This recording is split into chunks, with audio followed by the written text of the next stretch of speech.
Parfait. Bon, Maurice Fernandez, bonsoir et bienvenue au Sasta Club français. Voilà, Merci beaucoup. Je vais partager mon écran. Je pense que vous pouvez voir voilà, euh, la, on la voit. deuxième maison. Alors, je voudrais m'introduire, ceux qui ne me connaissent pas.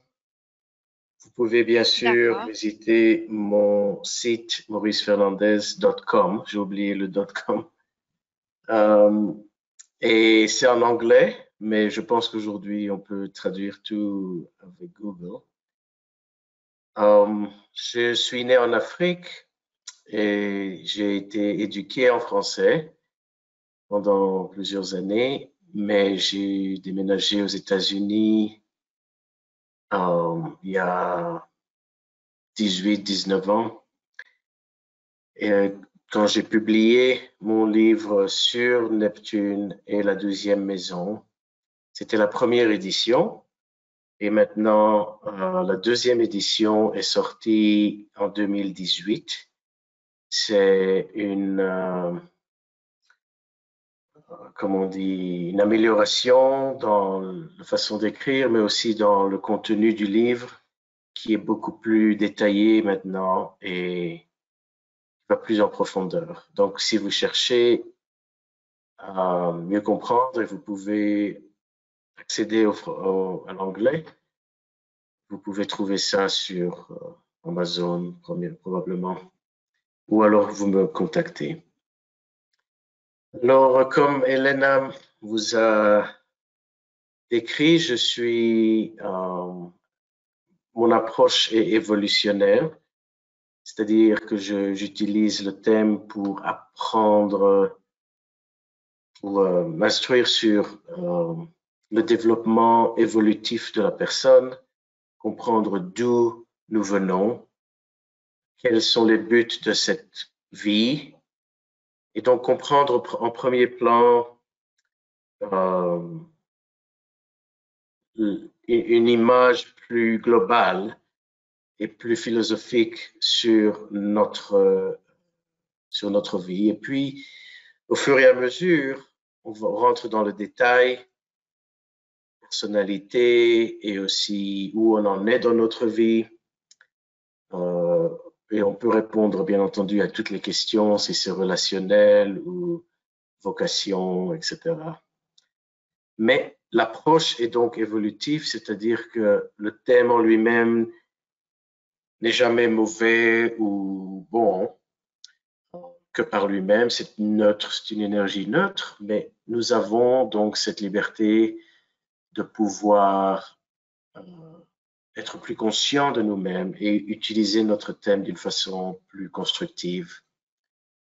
Donc, nous prenons en considération la liberté de notre conscience.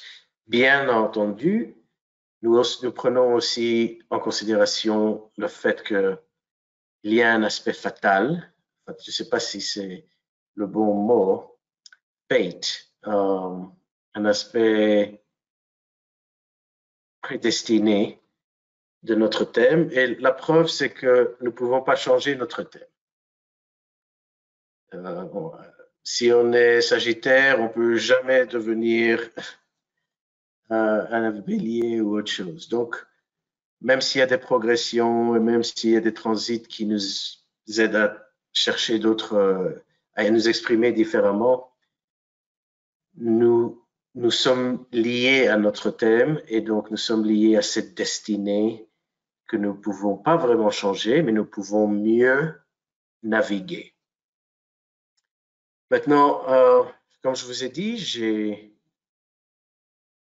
été éduqué en français, c'est ma première langue, mais ça fait des années que je ne parle, j'ai pas beaucoup d'occasion de parler le français, donc mon français est quand même assez rustique. Et toutes mes études d'astrologie étaient en anglais.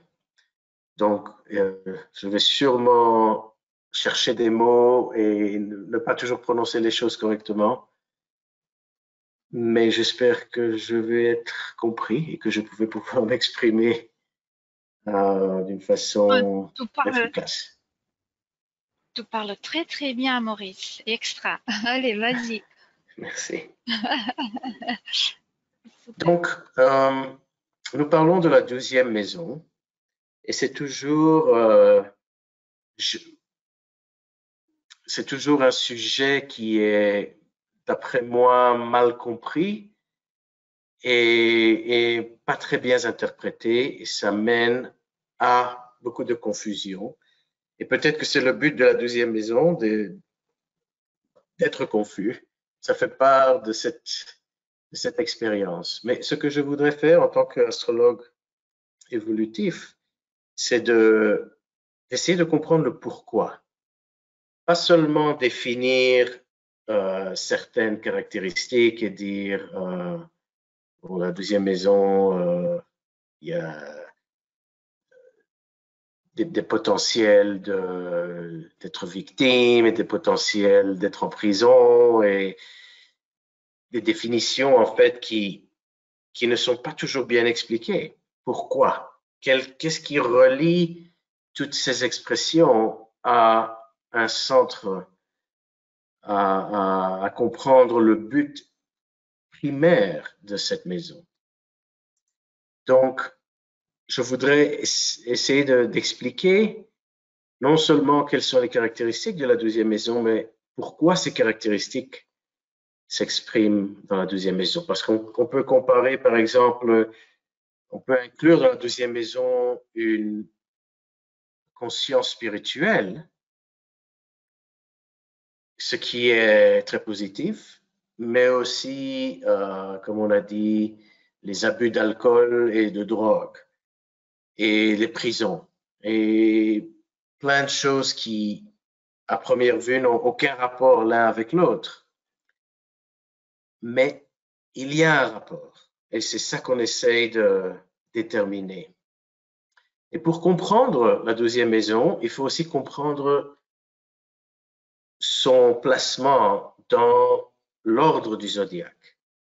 Donc la 12e maison continue la 11e, elle précède la première et elle oppose la 6e. Donc il y a une certaine interaction et avec le reste du, du thème.